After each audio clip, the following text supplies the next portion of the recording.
At 11:32 on the morning of December 20th, 1943, Second Lieutenant Charlie Brown gripped the controls of his B-17 bomber over Bremen, Germany, watching 250 flat guns open fire on his formation. 21 years old, 0 combat missions completed. This was his first.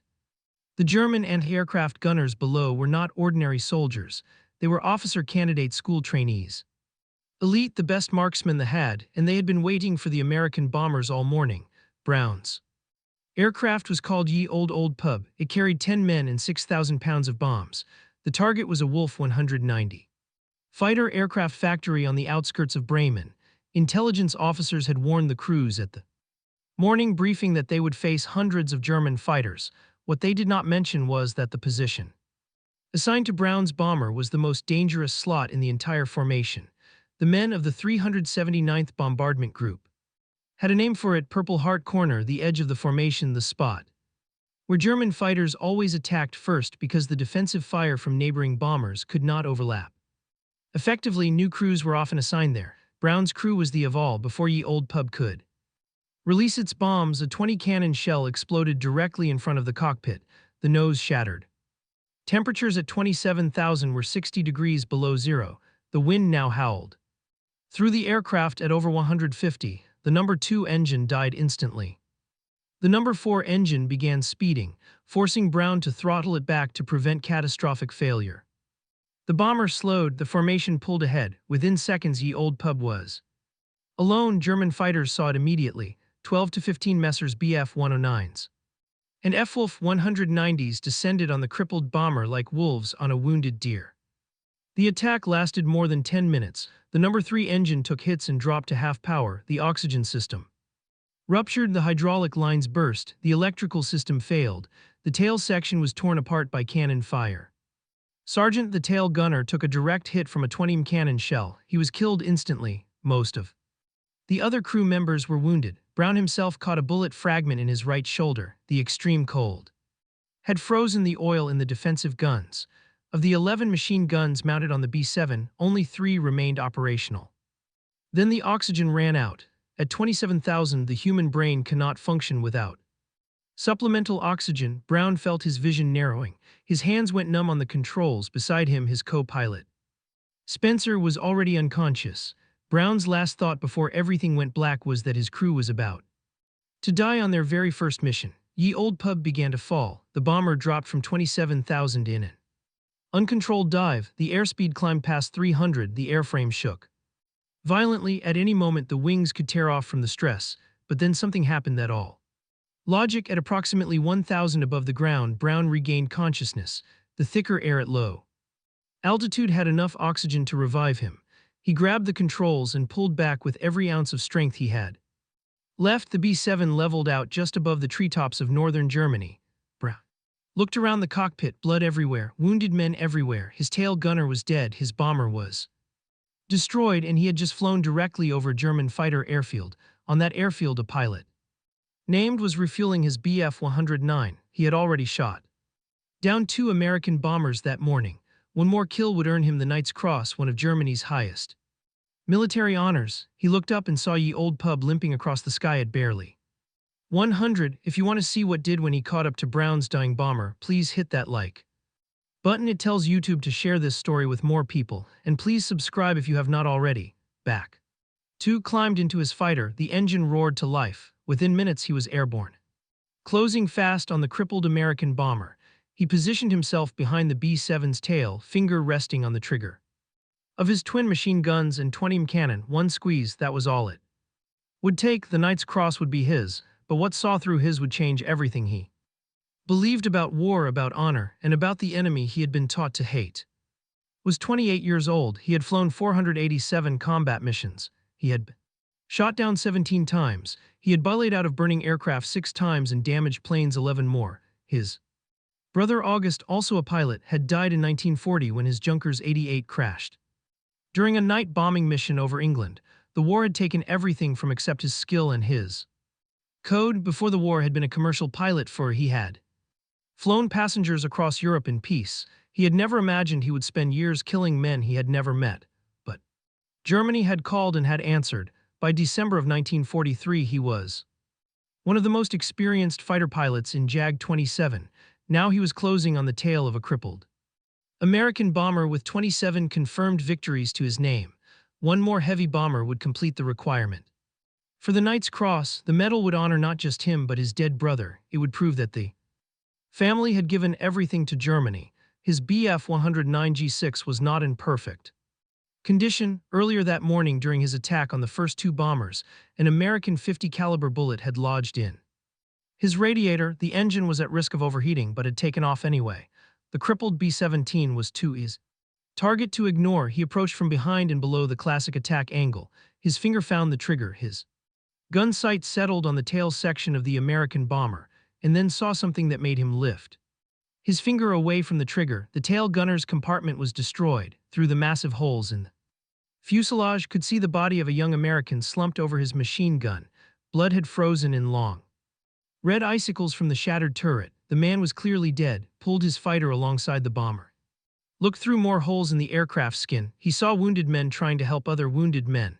He saw crewman with blood covering his face. He saw another whose leg had been torn open by shrapnel. He saw the pilot and co-pilot struggling to keep the aircraft in the air.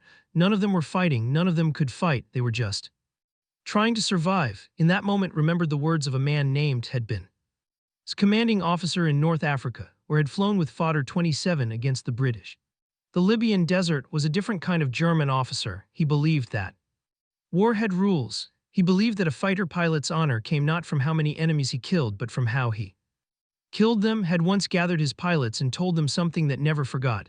You are fighter pilots first, last, always. If I ever hear of any of you shooting at a man a parachute, I will shoot you myself. The meaning was clear. A man parachute was defenseless. He could not fight back. Killing him was not combat. It was murder, and murder had no place in the code of a true fighter pilot. Looked again at the shattered bomber beside him. The Americans were not hanging from parachutes, but they might as well have been. They had no working guns. They had no speed. They had no way to defend themselves. Shooting them down would not be a victory. It would be an execution. Felt the weight of the rosary beads in his flight jacket pocket. His mother had wanted him to become a priest. He had chosen to fly instead. But he had never abandoned his faith, and his faith told him that what he was about to do would be a sin. He made his decision, would not shoot down this bomber. He would not kill these men. He would not earn his Knight's Cross this way. But now he faced a new problem. The American bomber was flying deeper into Germany. It was heading the wrong direction. If Brown continued on this course, he would fly over more German airfields, more anti-aircraft batteries, more fighter squadrons. Someone else would shoot him down. Crew would die anyway. Had spared them, but sparing them was not the same as saving them.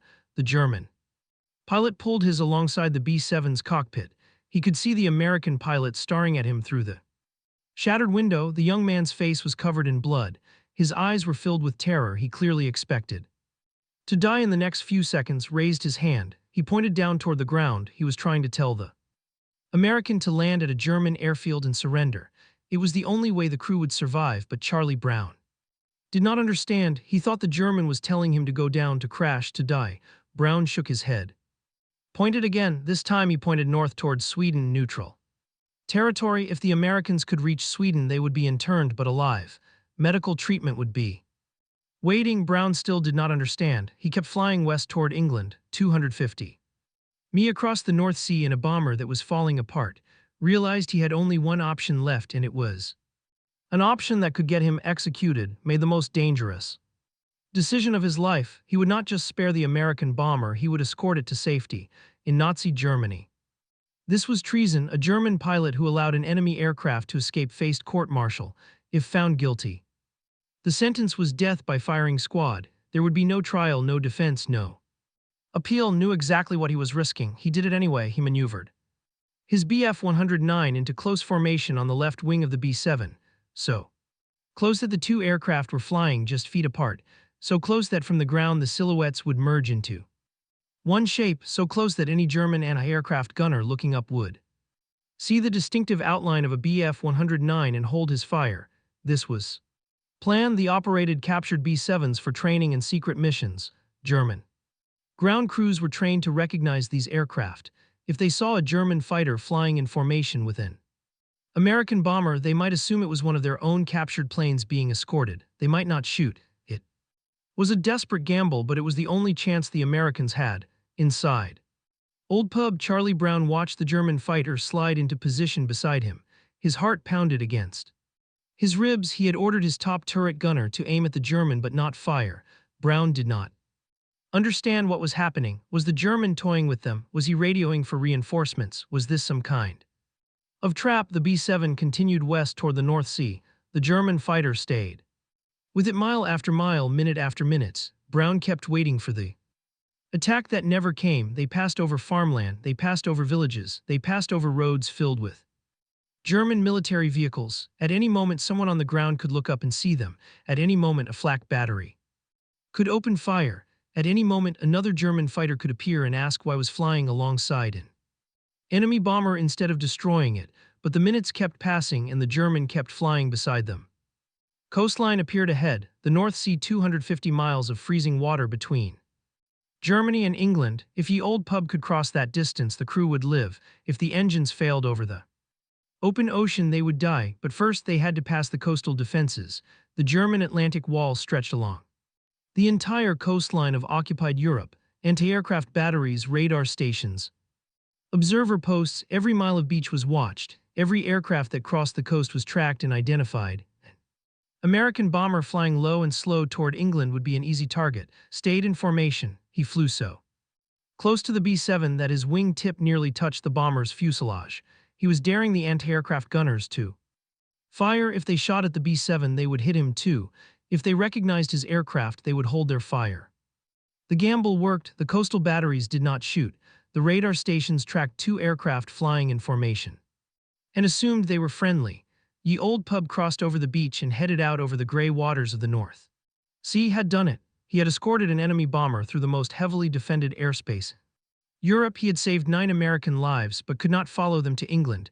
His fuel was running low. His radiator was still damaged from the bullet lodged inside it, and if he landed in Britain, he would spend the rest of the war as a prisoner. He had to turn back. He had to return to Germany and pretend that none of this had ever happened. Pulled his fighter alongside the B-7 cockpit one last time. Charlie Brown was staring at him through the shattered window. Their eyes met. 2 young men from opposite sides. Terrible war, separated by a few feet of frozen air. Raised his hand to his forehead. He saluted the American pilot. Then he banked his measures to the left and disappeared into the gray sky, heading back toward Germany. Brown watched him go. He still did not understand what had just happened. He did not know the German's name. He did not know why he had been spared. All he knew was that a man who should have killed him had chosen to let him live. But Charlie Brown's ordeal was not over. He was now 250 mi from England in an aircraft that was barely flying. 3 engines were damaged. The 4th was unreliable. The hydraulic system was destroyed. The crew had no oxygen, no heat, no working radio. 1 man was dead. 6 more were wounded. Morphine syringes had frozen solid and were useless for treating their injuries. And the North Sea in December was one of the most unforgiving bodies of water on Earth. Charlie Brown flew his dying bomber into the gray void of the North Sea. Below him, waves churned in the December cold. The water temperature was barely above freezing. If Ye Old Pub went down, the crew would survive no more than a few minutes before hypothermia killed them. The number 2 engine was dead. Number 3 engine was producing half power. The number 4 engine kept surging and fatting unpredictably. Only the number 1 engine was running at full capacity. Brown needed at least 2 good engines to maintain altitude. He was flying on 1.5. The airspeed indicator showed 140. Dangerously slow. Any slower and the bomber would stall and fall into the sea. Brown pushed the throttles forward, trying to coax more power from his damaged engines. The aircraft shuddered but held steady. Behind him, his crew was fighting to stay alive. The waist gunner Alex had taken shrapnel in his leg. The wound was severe. Without proper medical treatment, he would bleed to death. But the morphine syringes were frozen. The medical kit was useless. All his crew mates could do was apply pressure and hope. The ball turret gunner, Sam, had lost feeling in his feet. The electrical heating wires in his flight suit had shorted out during the attack. Frostbite was setting in. If he did not get warm soon, he would lose his toes, maybe his feet. The radio operator, Richard, had taken a cannon shell fragment to his eye. He could barely see, but he kept working, trying to repair the damaged radio equipment so they could call for help. Every few minutes he would tap out a distress signal. No response ever came. In the tail section's body remained where he had died. There was no way to move him, there was no time to mourn him. The living had to focus on staying alive. Brown calculated the distance in his head, 250 mi at 140.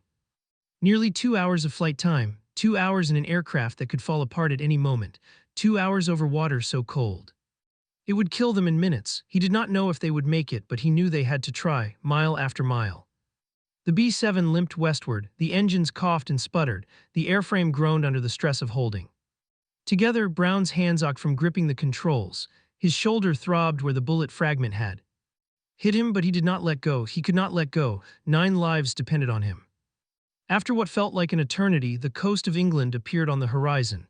Brown had never seen anything more beautiful in his life. Green fields, gray cliffs, home, but ye old pub was too damaged to reach its home base at RAF. The hydraulic system was destroyed, which meant the landing gear might not extend, the flaps might not work. Brown would have to bring the bomber down on whatever airfield he could find. He spotted RAF Seething, home of the 448th Bomb Group, and lined up for approach. The landing gear came down barely, the flaps partially extended. Brown brought ye old pub onto the runway in a controlled crash that tore off the remaining landing gear and sent the bomber skidding across the tarmac in a shower of sparks. When the aircraft finally stopped, Charlie Brown sat motionless in the cockpit. His hands were still locked on the controls. His body was shaking. He had done it. He had brought his crew home. 8 men climbed out of ye old pub alive. One was carried out dead. The bomber itself would never fly again. It was sent back to the United States and sold for scrap metal. At the debriefing, Brown told his intelligence officers everything. He described the German fighter that had appeared behind them. He described how the pilot had flown alongside instead of attacking. He described the salute before the German turned away. The officers listened in silence. When Brown finished, they gave him an order. He was never to speak of this incident again. The story was classified. No one could know that a German pilot had shown mercy to an American crew. It would create sympathy for the enemy. Brown obeyed. He kept the secret. 300 MOA landed his measures at his airfield near Bremen. He told no one had done. If anyone discovered that he had escorted an enemy bomber to safety instead of destroying it, he would be court-martialed and executed. Kept the secret too. 2 men on opposite sides of a war, each carrying a story they could never tell, each wondering if the other had survived, each haunted by moment of humanity in the midst of destruction. The secret would last for 46 years. The war ended in May of 1945. Charlie Brown went home to West Virginia. He finished college, then rejoined the Air Force in 1949. He served in intelligence, rising through the ranks until he retired as a lieutenant colonel in 1972. He settled in Miami, Florida, and started a combustion research company. Survived the war but lost everything else. Germany was in ruins. The no longer existed. Had flown the revolutionary Me-262 jet fighter in the final months of the war, but even the world's first operational jet could not save his country from defeat. After the war, he struggled to find work in occupied Germany. In 1953, he immigrated to Canada and settled in Vancouver, British Columbia. He became a successful businessman and started a new life. Both men carried the memory of December 20th, 1943. Brown often thought about the German pilot who had spared him. He wondered who the man was. He wondered why he had shown mercy. He wondered if he had survived the war, but he had been ordered to keep the story secret, and for decades he obeyed. Thought about the American bomber, too. He wondered if it had made it across the North Sea. He wondered if the crew had survived their wounds. He wondered if saving them had been worth the risk, but he could never ask anyone. He could never tell anyone. The secret stayed locked inside him. 43 years passed. 1986, Charlie Brown was invited to speak at a military aviation event called the Gathering of Eagles at Maxwell Air Force Base in Alabama. Retired pilots from all branches of service attended. Someone asked Brown if he had any memorable combat stories. For the first time in over 4 decades, Brown told the story of the German fighter pilot. He described the shattered bomber. He described the enemy plane appearing on his wing. He described a salute before the German turned away. The audience listened in stunned silence. After the speech, something changed in Brown. He realized he needed to know what had happened. He needed to find the German pilot who had spared his life. He needed to thank him. The search began. Brown contacted the United States Air Force archives. No records. He contacted the West German Air Force. No records. He wrote letters to military historians across Europe. No response. Months Turned into years, every lead went cold. The German pilot seemed to have vanished. Into history, by 1989, Brown was running out of options. He had spent 4 years searching with nothing to show for it. His friends told him to give up. The pilot was probably dead, even if he was alive. Finding one man among millions of German veterans was impossible. But Brown refused to quit. He wrote one final letter. This time he sent it to a newsletter for former pilots called. He described the encounter in detail. He gave the date, the location, the type of aircraft. He asked if anyone knew who the German pilot might have been. The letter was published in early 1990. A few weeks later, Charlie Brown received response. The envelope had a Canadian postmark. Inside was a single sheet of paper covered in careful handwriting. The letter began with 3 words that changed everything. I was the one. Had read the newsletter, he had recognized the story immediately. After 46 years of silence, he had finally learned that the American bomber had made it home. The crew had survived. His decision to spare them had not been in vain. Brown read the letter with tears streaming down his face, described his aircraft. He described the escort over the coast. He described the salute. Every detail matched Brown's memory exactly. There was no doubt this was the man who had saved his life. Brown called directory assistance for Vancouver, British Columbia. He asked for a number for France. Operator found it. Brown dialed with trembling hands. A voice answered. Old man with a German accent. Brown identified himself. There was a long pause on the other end of the line, then began to cry. The 2 men talked for hours. They discovered that they had been living less than 200 m apart for decades. In Vancouver, Brown in Seattle before he moved to Miami. They had been neighbors and never known it. They agreed to meet in person that summer in a hotel lobby in Florida. 2 enemies from a war that had ended half a century ago. 2 old men who had carried the same secret for 46 years. Finally about to see each other face to face. On a summer day in 1990, Charlie Brown walked into a hotel lobby in Florida. He was 67 years old. His hair had turned gray. His body carried the scars of a war that had ended 45 years ago. But his heart was pounding like he was 21 again, was waiting for him. He was 74 years old. His face was lined with age. His hands trembled slightly, but his eyes were the same eyes that had looked across at Brown through the shattered cockpit window over Germany. The 2 men saw each other across the lobby. For a moment neither moved. 46 years of wondering, 46 years of silence, 46 years of carrying a secret that no one else would understand. Then they walked toward each other and embraced. A friend of Brown's had brought a video camera to record the reunion. The footage shows 2 old men holding each other and weeping. Their shoulders shake, their voices break. They do not let go for a long time. When they finally separated, looked at Brown, and the weight of nearly half a century lifted from his shoulders. He had wondered for so long whether his decision had mattered. Now he knew. The young pilot he had spared was standing in front of him, alive and whole. Brown had brought something to show, photographs not just of himself but of his children and all the people who existed, because had lifted his finger from the trigger in 1943. Stared at the photographs, his eyes filled with tears again. He had never received his Knight's Cross. He had never been recognized by Germany for his combat achievements, but standing in that hotel lobby looking at 3 generations of a family that lived because of him, realized he had received something far more valuable than any medal. 3 months later, September of 1990, Brown attended a reunion of the 379th Bomb Group in Massachusetts. The veterans of Brown's old unit had invited as their guest of honor. They wanted to meet the German pilot who had saved one of their own. 2 surviving crew members from Ye Old Pub were there. Sam, the ball turret gunner whose feet had nearly frozen during the flight home. Richard, the radio operator who had taken shrapnel in his eye. Both men had lived full lives after the war. Both men had children of their own. They embraced with tears and laughter. They thanked him for the decades they had been given. They introduced him to their families. 25 people stood in that room who would never have been born if had pulled the trigger. The reunion made an honorary member of the 379th Bomb Group. A German fighter ace officially welcomed into an American bomber unit.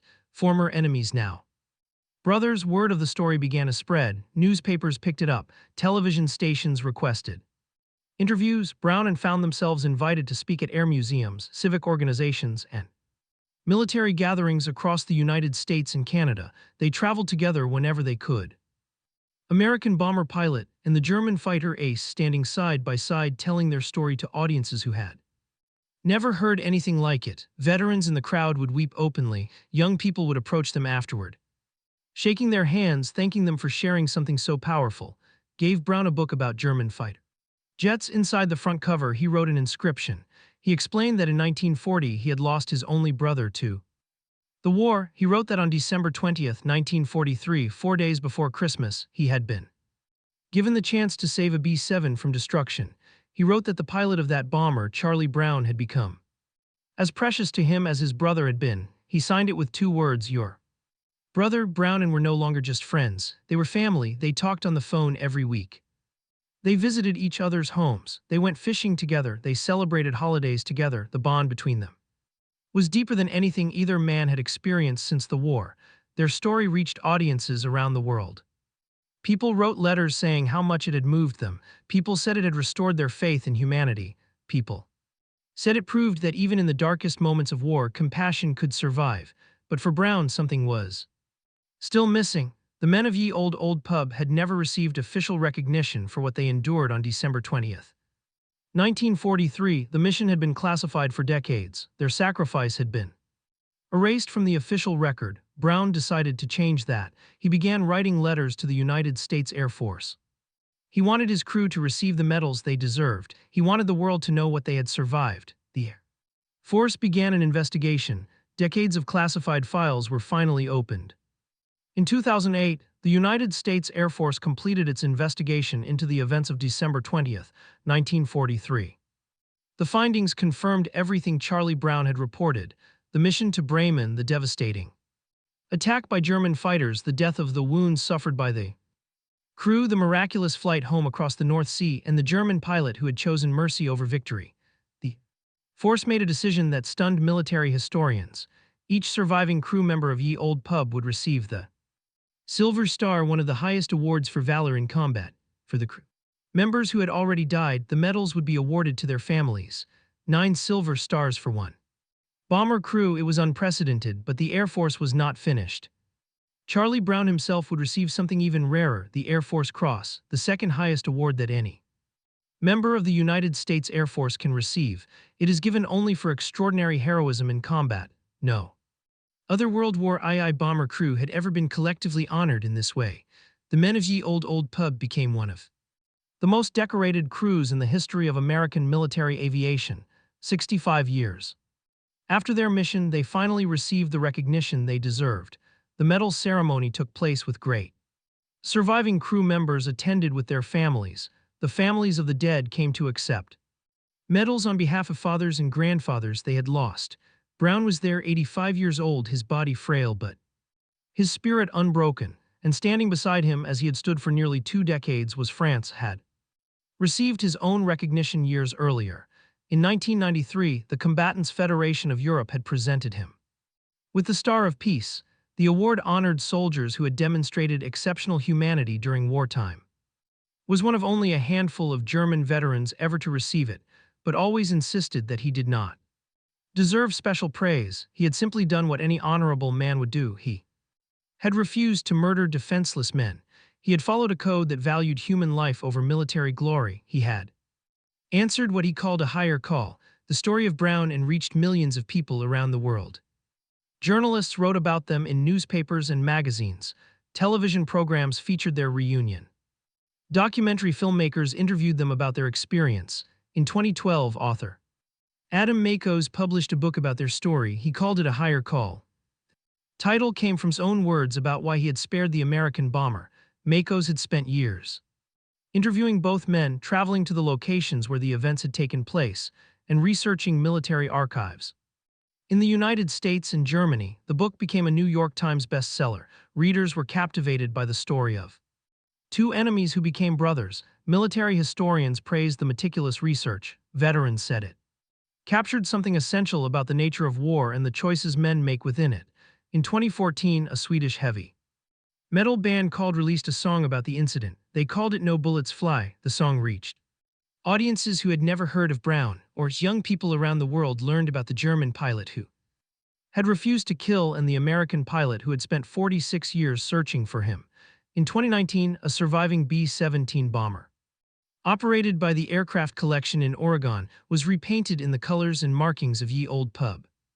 The restored aircraft flew at air shows across the United States, keeping the memory of the original crew alive for new generations. The legacy of December 20th, 1943 had grown far beyond anything Brown or could have imagined. Their story had become a symbol of something larger than themselves. It proved that even in total war, even when nations demanded absolute hatred of the enemy, individual human beings could choose a different path. Had given up his Knight's Cross to save 9 American lives. In return, he had received something that no medal could represent. He had received a brother. Family, a legacy that would outlive him by generations.